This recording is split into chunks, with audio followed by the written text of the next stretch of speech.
হয় আমার কিছু একটা করব, আর না ছাড়া আমার লাশ যাবে। মা সবসময় আমাকে বলতো লেখাপড়া করতে হবে। ঢাকায় আসার পর থেকে আমার জীবনের সংগ্রাম শুরু হয়। গাজীপুরে উঠলাম, টাকা শেষ হয়ে যাচ্ছে, 1 মাস চলে গেল। মাকে বলি, মা দেখি চেষ্টা করতেছি, হবে মনে হয়। আমাকে যে কাজে দিত আমি সেটাই এত কিছু করার পরেও কোম্পানি মূল্যায়ন করতো না। আমাকে তখন উনি ছাড়তে চাইতো না। ছোট্ট একটা অফিস নিয়ে আমি শুরু করলাম। জীবনে টার্গেট থাকতে হবে একটা। কঠিন দুশ্চিন্তার মধ্যে পড়ে গেলাম।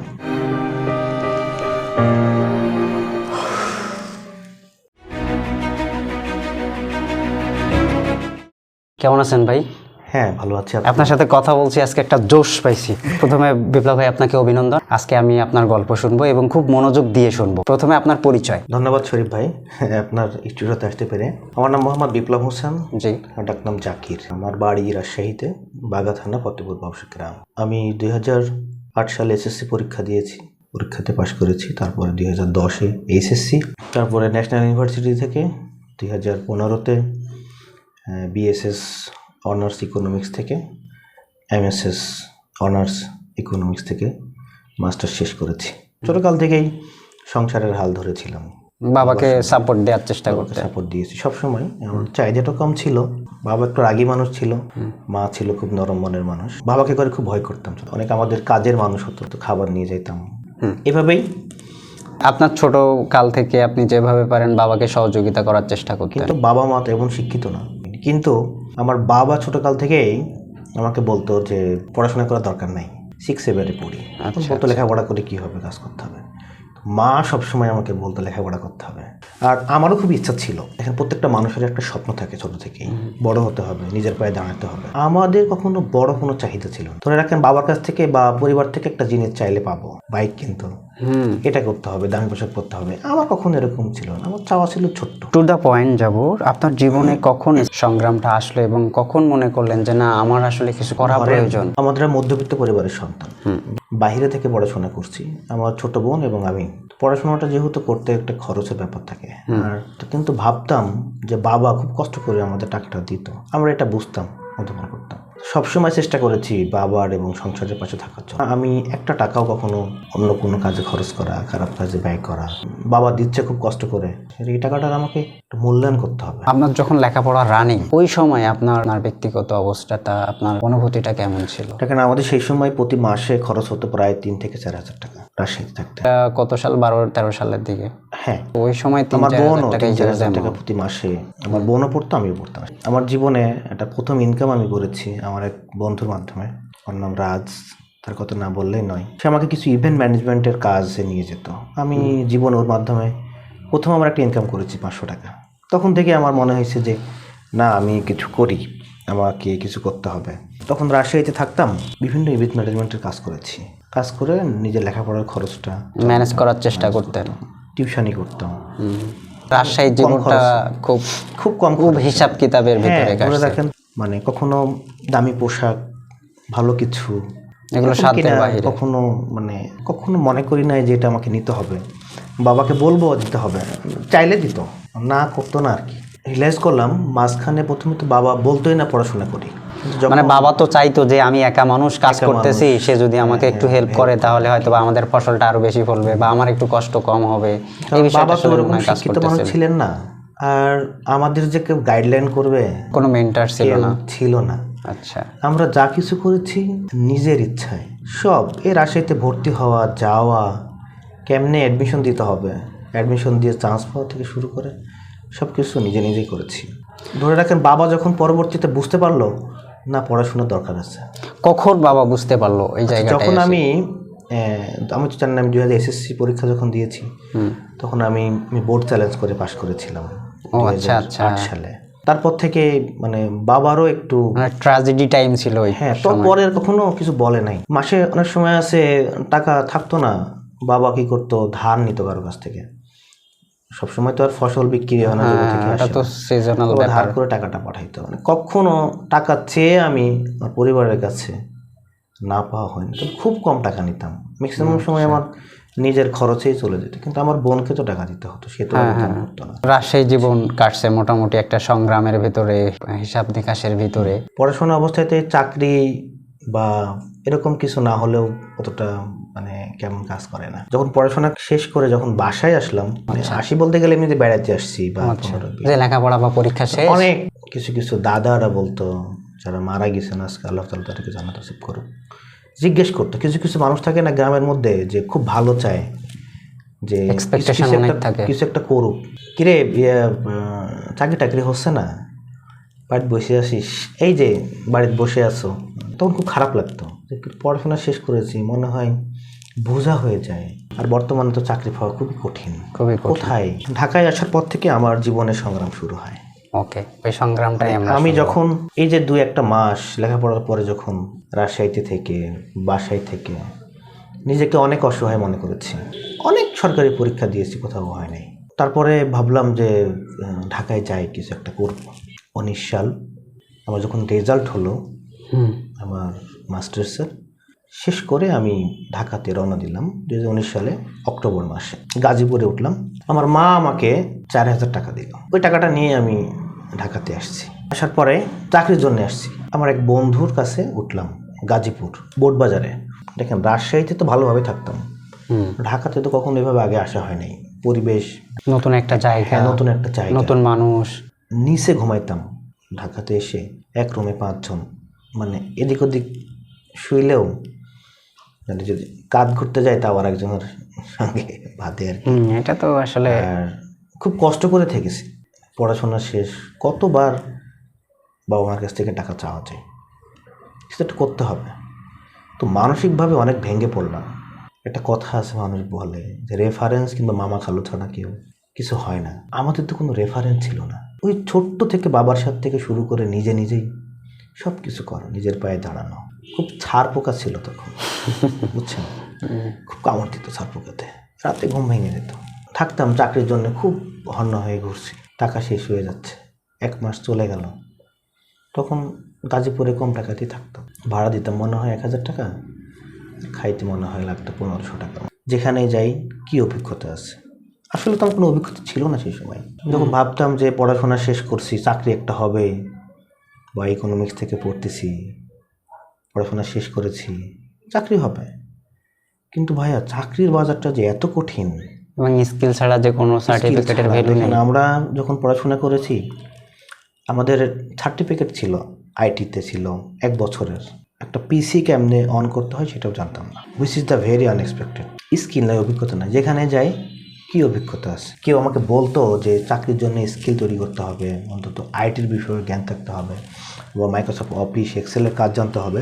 মফস্বল কেন্দ্রিক শহরগুলোতে এইগুলোর প্রাধান্য খুব বেশি দেওয়া হয় না। গ্রাজুয়েশন করছি বা আমার রেজাল্ট ভালো, রেজাল্ট দিয়ে সাবজেক্ট দিয়ে কিছু হয় না, যেটা আমি আমার জীবনে উপলব্ধি করেছি। আচ্ছা, তারপরে ঢাকাতে আসলাম। কষ্টে দিন কেটেছে ঢাকায় এসে, অনেক কষ্টে। না পারি বাবা মাকে বলতে, মা ফোন করতো চাকরি হয়েছে, মাকে বলি মা দেখি, চেষ্টা করতেছি, হবে মনে হয়। প্রত্যেকটা বাবা মায়ের মনে একটা স্বপ্ন থাকে। টিউশনে নিলাম, 2টা মেয়েকে পড়াইতাম, একটা ছেলেকে, 2টা পরিবারের। টিউশনি করতাম মাসে 1500 টাকা করে, 1500 আর 1500, 3000 টাকা। গাজীপুরের মতো জায়গাতে আসলেও টিউশনি করে বেশি টাকা পাওয়া যায় না। ছাত্রীর বাবা কোনো মাসে 500 টাকাও দিত। মানে বিষয়টা হয়েছে চোরের উপরে বাটপারি। এখন বলে যে না, বেশি দিতে পারবো না, এখন কি করব, আমাকে তো চলতে হবে। মা ফোন করে, বলি মা আমি একটা ছোটোখাটো কাজ করি। মানে ওই টিউশনি করতেছেন, ওটাকে বুঝাইছেন যে না আমি ছোটোখাটো কাজ করি। এই গাজীপুর থেকে ইন্টারভিউ দেওয়ার জন্য ঢাকাতে আসতাম, চাকরির জন্য ইন্টারভিউ দিতাম। শেষ সময় এসে লাস্ট মান্থে আমার হাতে প্রায় 500 টাকার মতো আছে 4000 টাকা থেকে। আর টিউশনি করতাম, ধরে রাখেন 4000 টাকা তো প্রায় 1 মাস চলে যায়। আমি হাল ছাড়ি নাই যে হয় আমার কিছু একটা করব, আর না স্যার আমার লাশ যাবে। খুব কঠিন একটা প্রতিজ্ঞা। কি বলবো, আমার যখন শেষ সময় এসে একদিন আমার কাছে অনলি 5 টাকা আছে। আমার এক বন্ধুকে তো বলতে পারি না, ছোটোখাটো চাকরি করতো, রাতের খাবার খেতে হবে, কারো কাছ থেকে টাকাটা চাইবো। সবাই জানে ঢাকায় গেছি, চাকরি করতেছি। আমার অনেক দিন আছে যে ধরেন না খেয়ে আমার দিন পার করতে হয়েছে। মানে ওই সময় আপনার মনটা কি বলতো? খুব কান্না আসতো, বাড়িতে ফিরে যাই কি করব, লজ্জা, মানুষ কি বলবে। মানুষ আর ধরেন ঢাকা থেকে যখন কেউ ফেরত যায়, গ্রামের মানুষ ব্যাপারটা অন্যরকম ভাবে নিবে, যে ঢাকাতে কিছু করতে পারি না, আমার এলাকাতে আসছে। না পারি বাসায় যেতে, টাকা শেষ, কঠিন দুশ্চিন্তার মধ্যে পড়ে গেলাম। তখন একা একা কান্নাকাটি করতাম।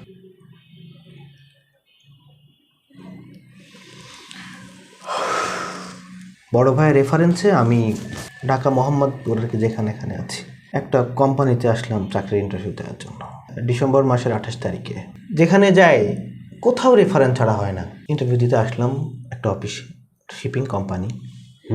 উনি আমাকে বললেন যে তুমি কি কাজ পারবা? তাই আমি বলতেছি স্যার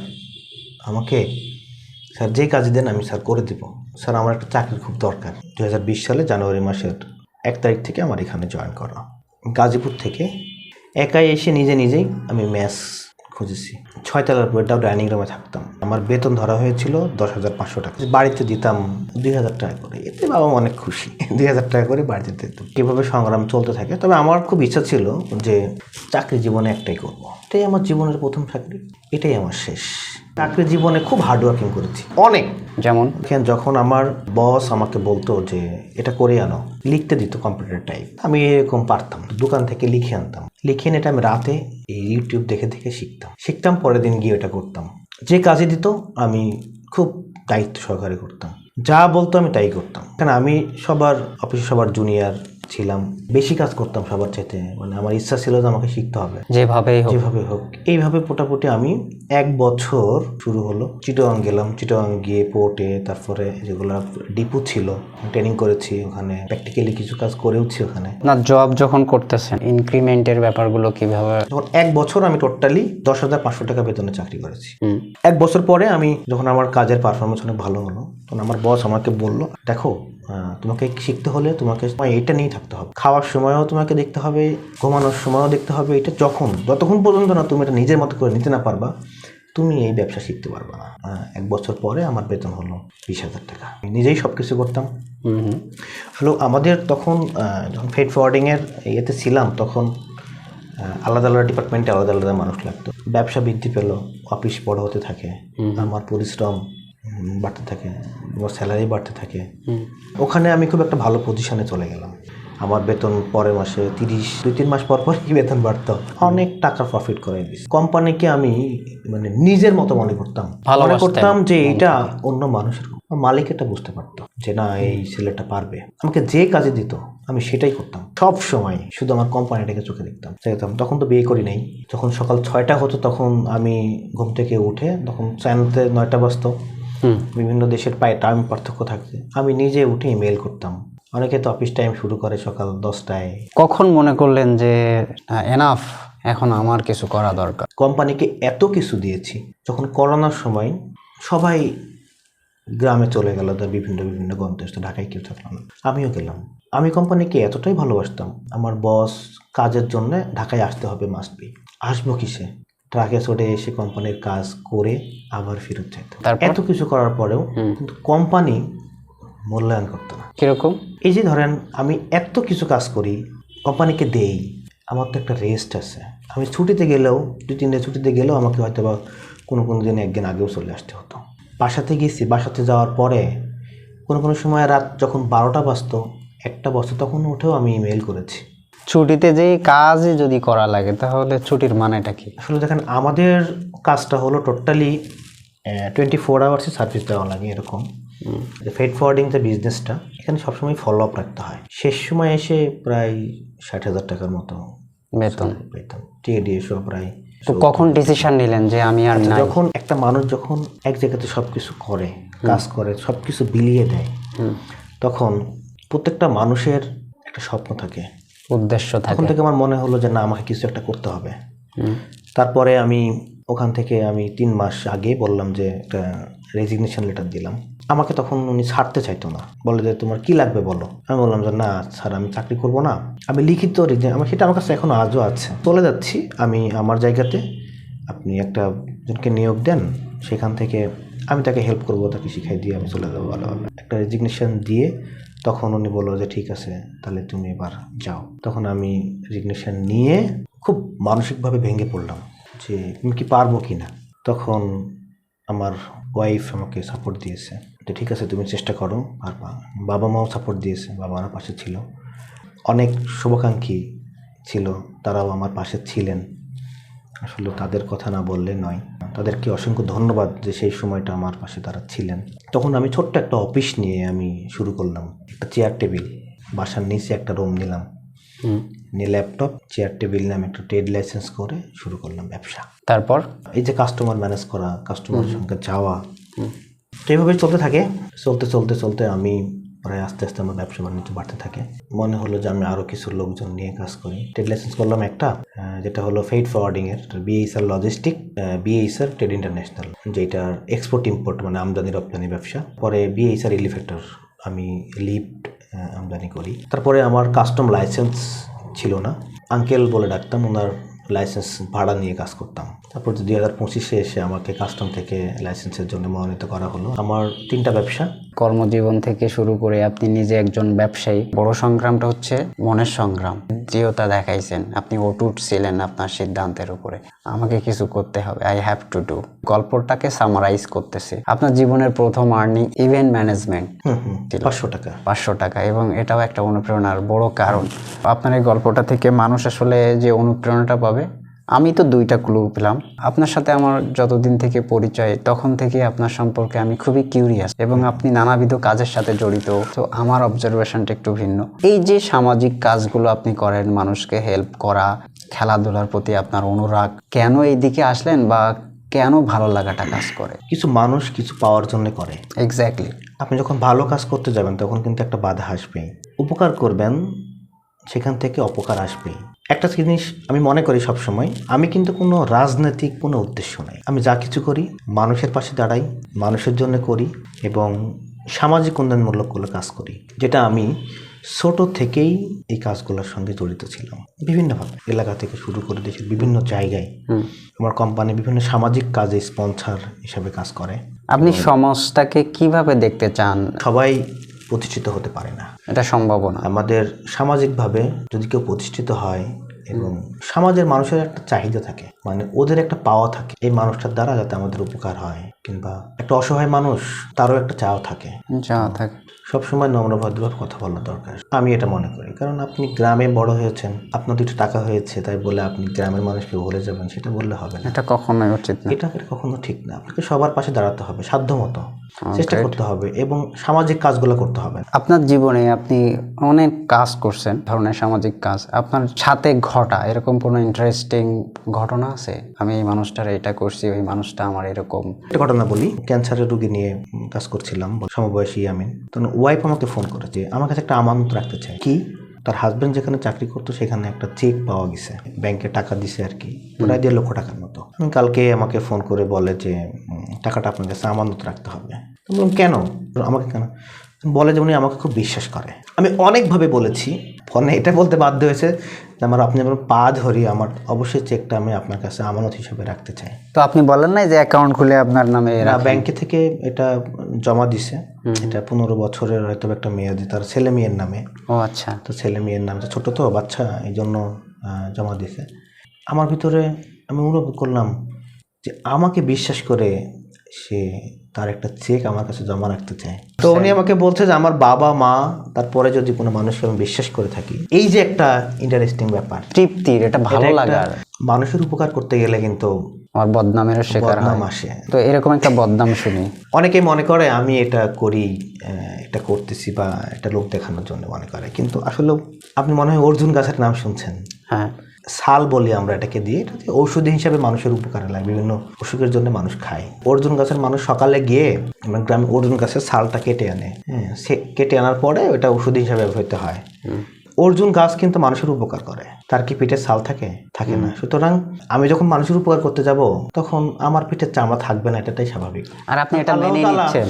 আল্লাহ তাআলা ওই গাছটার মাধ্যমে বুঝেছেন, মানে বুঝিয়েছেন যে কারো উপকার করতে গেলে তার পিঠের ছাল থাকে না, তার কাছ থেকে আমি কিছু পাবো কেনা, এই চিন্তা ভাবনা করে মানুষের পাশে দাঁড়াই। ও গ্রেট, এটা কিন্তু মহৎ। আপনার কোম্পানিকে কোথায় দেখতে চান? যে আজকে হয়তো 10 জন, কালকে 20 জন, কালকে 30 জন, এরকম 1000 থেকে শুরু করে অনেক কোম্পানি। যেমন বাংলাদেশে অনেক প্রতিষ্ঠিত কোম্পানি রয়েছে, তাদের মতো করে আমারও স্বপ্ন আছে আমার কোম্পানিকে সবাই চিনবে, সবাই জানবে।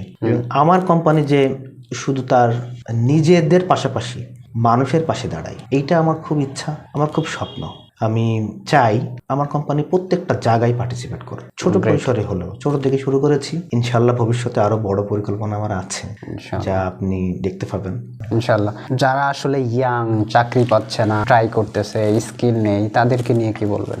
যারা যুব সমাজ, তাদের উদ্দেশ্যে আমার একটা কথা বলার আছে, সেটা হলো যে নিজের মনের মধ্যে সবসময় আত্মবিশ্বাস থাকতে হবে যে আমি করতে পারবো। সহজে ভেঙে পড়া যাবে না। সব কিছু জেনে যেমন শুনে যেমন মায়ের গর্ভ থেকে গর্ভধারণ করতে পারে না, তেমন একটা ছেলে, একটা যুবক ছেলে বা একজন শিক্ষিত হয়ে সে কাজ পারবে এরকম কোনো কিছু না।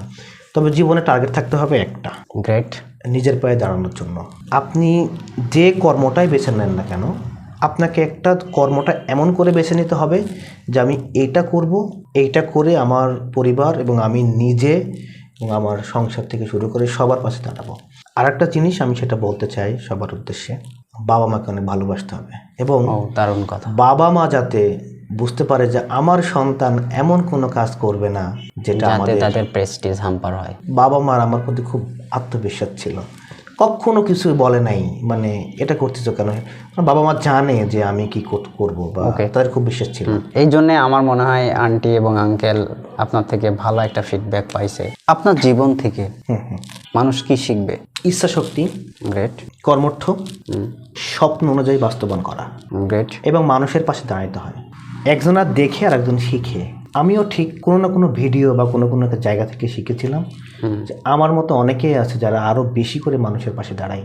একটা কথা মনে রাখবেন, নিজের পকেট থেকে টাকা খরচ করে মানুষের পিছনে এমনি এমনি সবাই দাঁড়াতে পারে না, থাকতে হবে আপনার একটা মন। আমি আবারও বলি, আমার উচ্চতা 5 ফিট 6 ইঞ্চি। আল্লাহ আমার একটা অনেক বড় মন দিছে, এই জন্য আল্লাহর কাছে আমার শুকর, আলহামদুলিল্লাহ। দেখেন, আপনি যখন প্রতিষ্ঠিত হবেন, ভালো কাজ করবেন, এটা বাধা থাকবেই। অনেক মানুষ এখনো আমাকে নিয়ে অনেক কল্পনা করে, অনেক চিন্তা করে, অমঙ্গল চায়, যারা আমাকে নিয়ে বিভিন্ন নেগেটিভ চিন্তা ভাবনা করে। আমি কি করি? আমার ব্যবসা সম্পর্কে আপনাকে আমি বলেছি, একটা মানুষ যখন একটা মানুষকে নিয়ে একটা চিন্তা ভাবনা কল্পনা করবে, তবে তার ব্যাপারটা অবশ্যই তাকে জানা উচিত। সে যদি না জেনে থাকে তাহলে তাকে অন্য কারো মাধ্যমে জানা উচিত সে কী করে, তার ইনকামের সোর্সটা কী। আপনি হয়তো বুঝতে পারছেন আমার ব্যবসা সম্পর্কে, বা আমি কি করি, আমার ইনকামটা কোথায় থেকে আসে। এমপ্লয়ি, তাদের বেতন দেই, আমি কিভাবে আমার অফিসের ভাড়া পেয়ার করি, আমি কিভাবে মানুষের কাছে পড়াই, তার ইনকামটা সম্পূর্ণ কিন্তু আমার ব্যবসা থেকে আসে। আমার অন্য কোনো ইনকামের কোনো সোর্স নেই। গ্রেট। আপনি যখন পজিটিভভাবে সব কিছু নেবেন, সব কিছু আপনার অটোমেটিকলি পজিটিভ হয়ে যাবে। অন্যের অমঙ্গল চিন্তা ভাবনা করা, এই চিন্তাগুলো থেকে সবাইকে বেরিয়ে আসা উচিত। ওকে, এই পৃথিবীতে যদি আল্লাহ তাআলা কাউকে তোলেন, পিছন থেকে কেউ কাউকে নামাইতে পারে না। আপনার প্রতিদ্বন্দ্বী থাকবেই। পান আরএফএলের মতো হতে হবে, আপনাকে টাটা কোম্পানির মতো হতে হবে। কিছু লোকে কিছু বলে। আমার জীবনে অনেক মানুষ যারা আমাকে অনুপ্রেরণা দিয়েছে, আমার পাশে থেকেছে, তাদের প্রতি আমার সত্যি অনেক কৃতজ্ঞতা। অবশ্যই কৃতজ্ঞ মানুষ কৃতজ্ঞ থাকবেন। আমরা শেষ করব ভাই, আমরা অনেক কথা বলছি। 30 সেকেন্ডে যদি সবার উদ্দেশ্যে কিছু বলতে চান। সবসময় পজিটিভ চিন্তা ভাবনা নেবেন এবং আপনার গ্রাম, আপনার বাবা মা ভালোবাসবেন। মানুষের দোয়া নেবেন, মানুষের পাশে দাঁড়াবেন। একটা মানুষকে 100 টাকা না দিতে পারেন, 10 টাকা দেওয়ার চিন্তা ভাবনা করেন। দেখবেন আল্লাহ তাআলা এমনিতেই আপনার ইনকাম, আপনার আয় এবং আপনার রুচি বৃদ্ধি করে দেবে। সকলের জন্য আমার শুভকামনা। পরিশেষে আমি যতটুকু পারি বলেছি, এবং যারা আমার পাশে ছিলেন পূর্বে এবং এখন যারা আমার পাশে আছেন, তারা সারা জীবন আমার পাশে এভাবে থাকবেন ইনশাআল্লাহ। আপনাদের কৃতজ্ঞতা, আপনাদের দোয়ায় আমি আরও সামনের দিকে এগিয়ে যেতে চাই, মানুষের পাশে থাকতে চাই, মানুষকে ভালোবাসতে চাই।